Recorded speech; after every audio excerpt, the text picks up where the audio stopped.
Hai, balik lagi sama aku Intan. Kali ini aku mau buat reading vlog buku Anak-anak Angin.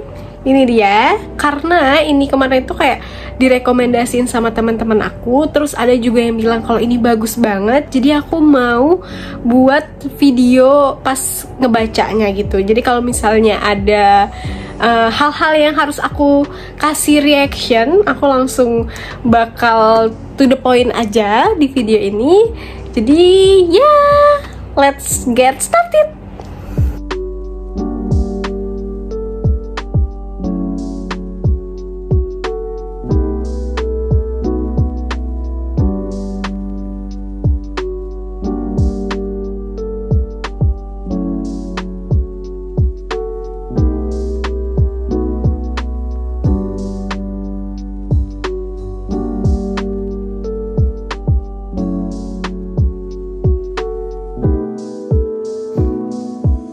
Oke guys, jadi ceritanya itu ini aku baru sampai halaman 24 ya guys.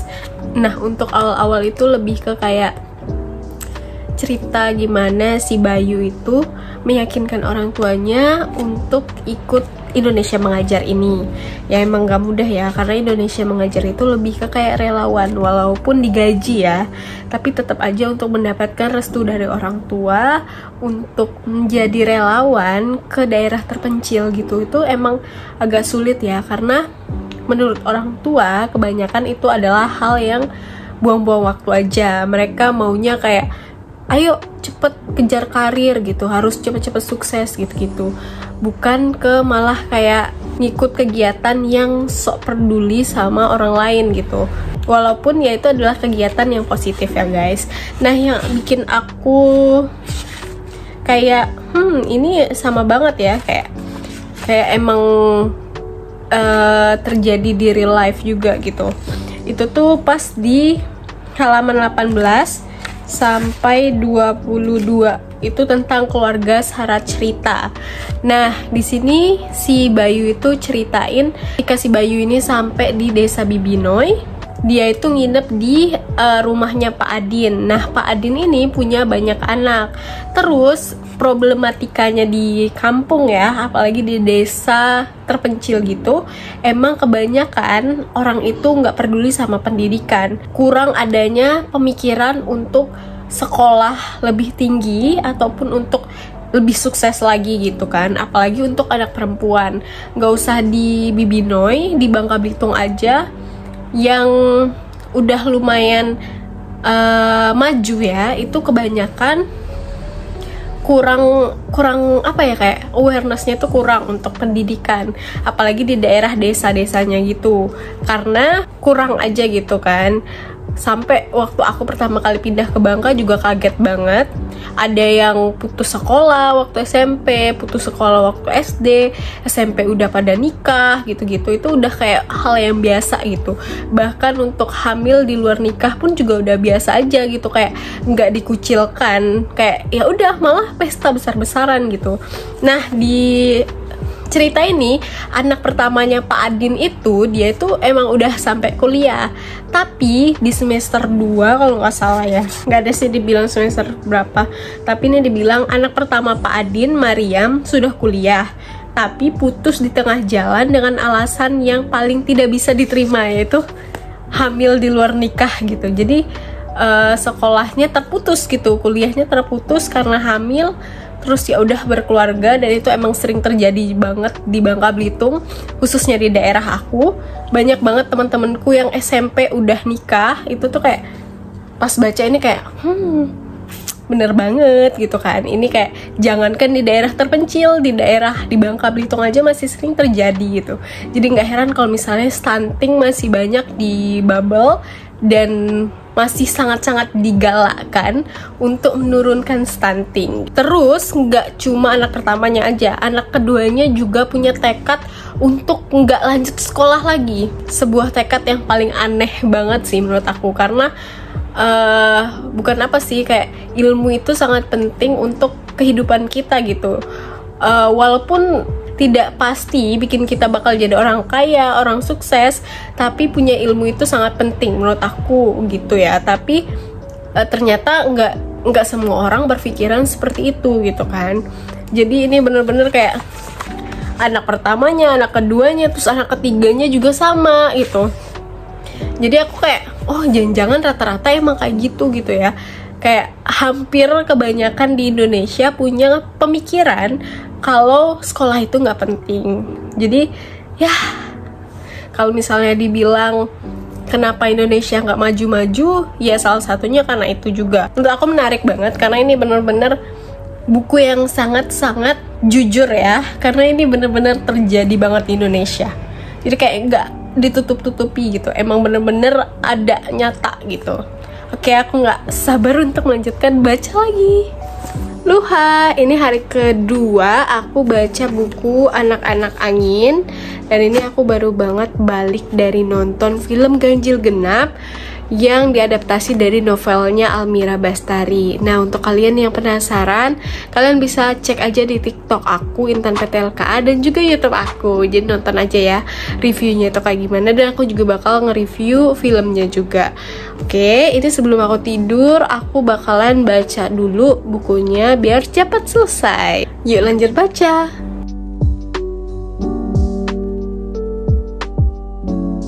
Aku udah baca sampai halaman 86 dan aku mau ceritain apa yang udah aku baca beberapa hari ini. Hari ini, iya benar, karena udah 2 harian gitu aku bacanya.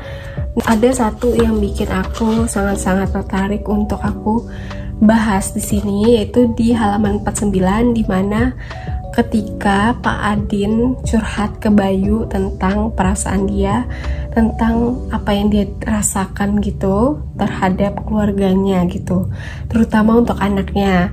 Dimana ini kasusnya itu anaknya hamil duluan sebelum nikah. Terus anaknya ini masih kelas 3 SMA, yang mana itu seharusnya masih dalam jenjang pendidikan, masih masa studi gitu, dan seharusnya punya kehidupan yang lebih lagi gitu loh, masih bisa kuliah lagi, punya karir dan lain-lain. Tapi anaknya ini malah hamil duluan dan harus segera dinikahkan gitu. Nah, ini bukan terjadi sekali aja, karena anak Pak Adin ini yang pertama juga mengalami hal tersebut. Anaknya yang pertama juga dalam masa kuliah, lagi kuliah, terus dia juga hamil duluan dan akhirnya menikah dan akhirnya putus kuliah. Jadi karena itu Pak Adin itu ngerasa kayak sangat sedih banget dan kecewa, walaupun dia tidak marah, walaupun dia tidak koar-koar, tapi dia tetap kayak tegar aja gitu, padahal hatinya benar-benar hancur, dia benar-benar kecewa, dan itu ia luapkan kepada si Bayu ini. Nah, dari situ aku bisa memetik pesan kayak walaupun apapun itu yang kita lakukan, besar atau kecil, hal-hal yang tidak baik memang dimaafkan sama orang tua, tapi walaupun dimaafkan, mereka tentu ada rasa kecewanya, ada rasa sedihnya. Jadi pesan aku untuk teman-teman, untuk anak-anak di seluruh dunia, kalau bisa apapun itu yang kita lakukan, difikirkan terlebih dahulu, kira-kira itu resikonya seperti apa, terus apakah bisa bikin orang tua kita sedih atau enggak gitu. Oke, aku bakal lanjut lagi.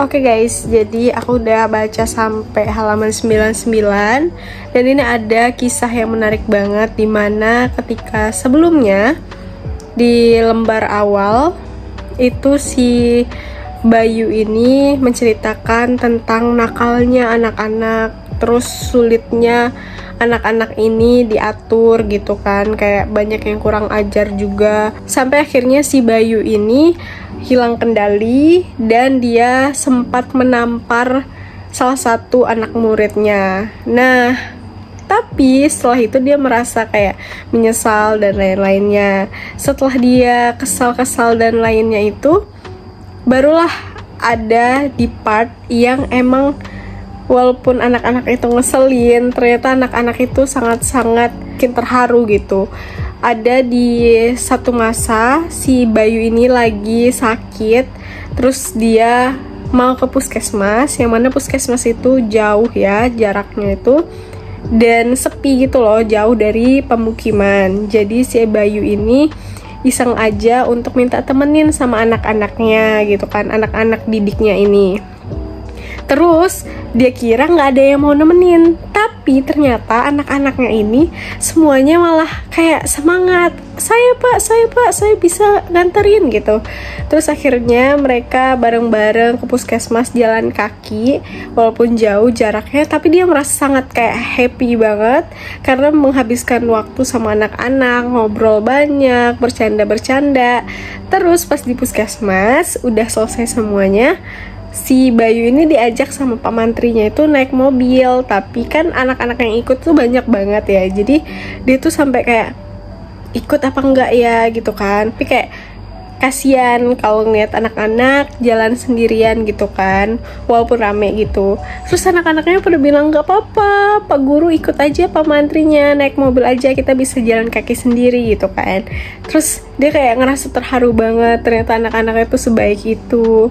Terus ya, aku bisa merasakan sih betapa kayak rasa bahagianya itu tuh kayak gimana. Ya memang namanya juga hidup ya, ada sisi-sisi cobaannya, terus ada yang bikin bahagianya juga. Dan dia pun juga mengakui kalau itu adalah pengalaman yang nggak mungkin dilupain dan sangat-sangat berkesan. Dan aku pun bacanya tuh kayak terkesan banget gitu loh, kayak ya kalau aku jadi dia juga bakalan kayak anak-anak ini so sweet banget gitu loh. Aduh, aku suka banget sama buku ini, sumpah kayak terbawa banget sama suasananya.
Halo guys, jadi akhirnya aku selesai juga baca buku Anak-anak Angin. Dan ya ampun, ini bener-bener kayak di luar dugaan aku. Aku kira cuma kayak yaudah bagus aja gitu, tapi ternyata aku suka banget. Ini bener-bener kayak my favorite books ever gitu kan. Karena ini bener-bener kayak kalau misalnya aku disuruh kasih nilai 1 sampai 10, aku bakal kasih nilai 1000. Karena ini bener-bener sebagus itu. Dan ada guys, aku pas lagi baca itu tuh nangis. Pokoknya udah berapa kali aku nangis, tapi tuh nangisnya tuh bukan nangis sedih, tapi kayak nangis terharu gitu loh guys.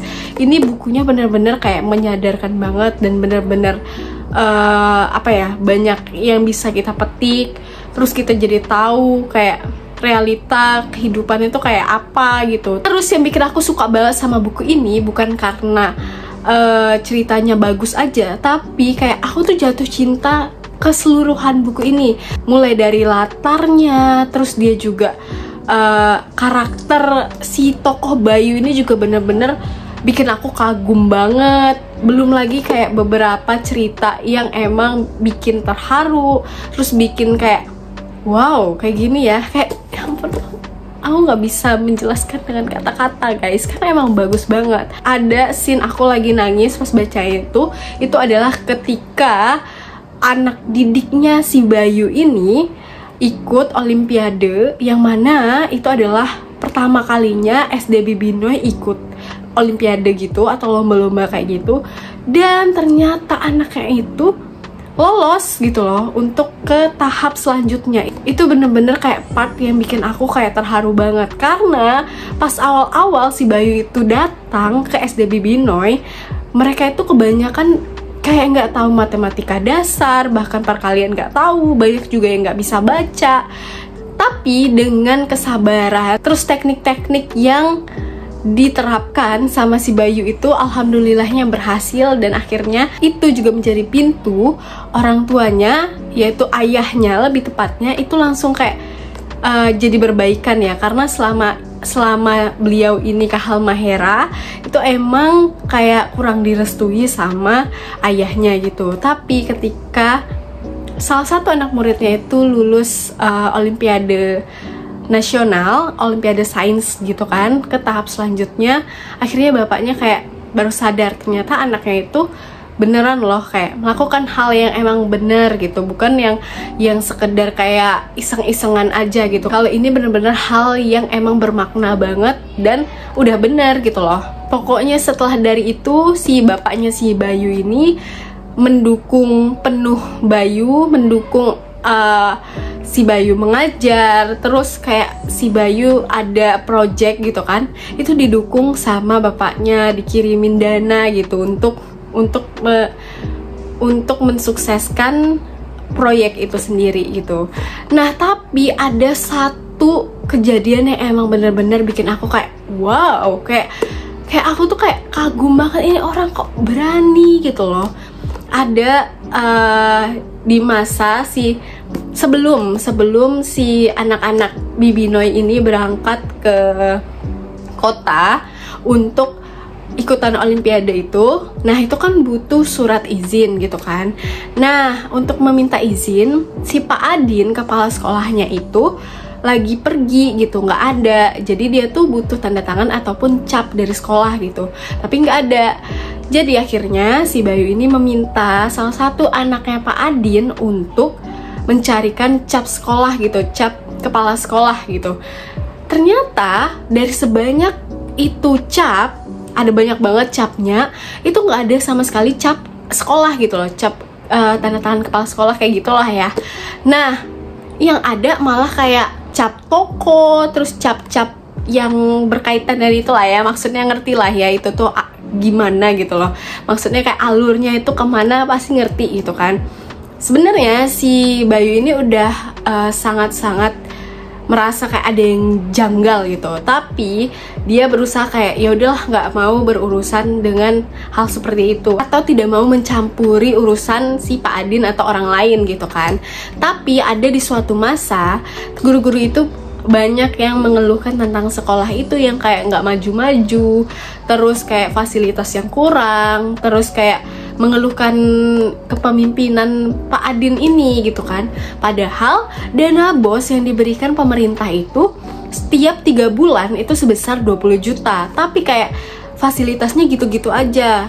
Karena mendengarkan hal tersebut, terus banyak hal yang janggal, dan akhirnya Bayu ini mengumpulkan bukti dan memberanikan diri untuk melaporkan Pak Adin ke Dinas Pendidikan.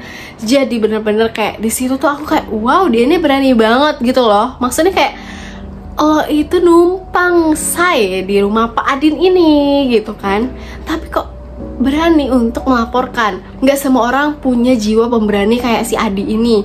Ya emang itu adalah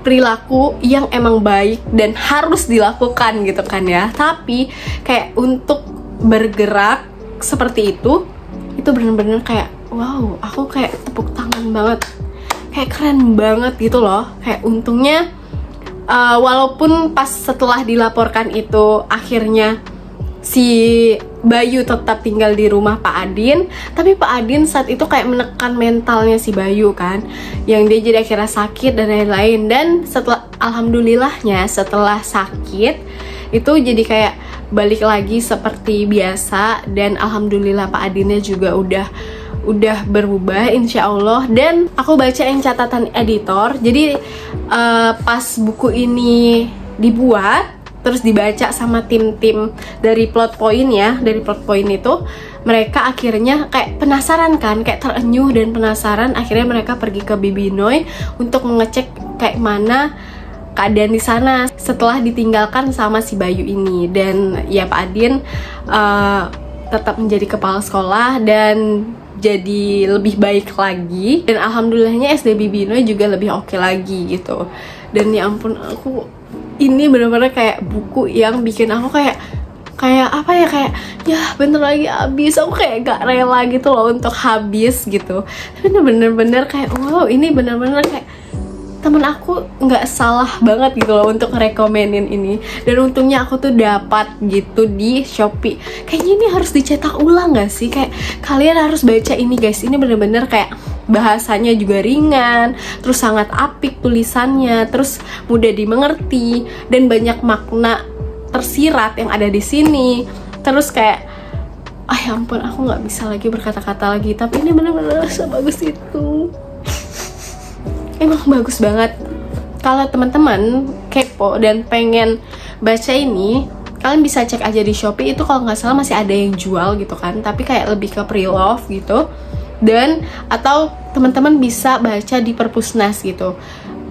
Di Perpusnas itu ada gitu. Atau kalian bisa kayak nge-DM-in penulisnya. Penerbitnya ini plot point ini kalau nggak salah udah nggak ada lagi ya, udah tutup nggak sih?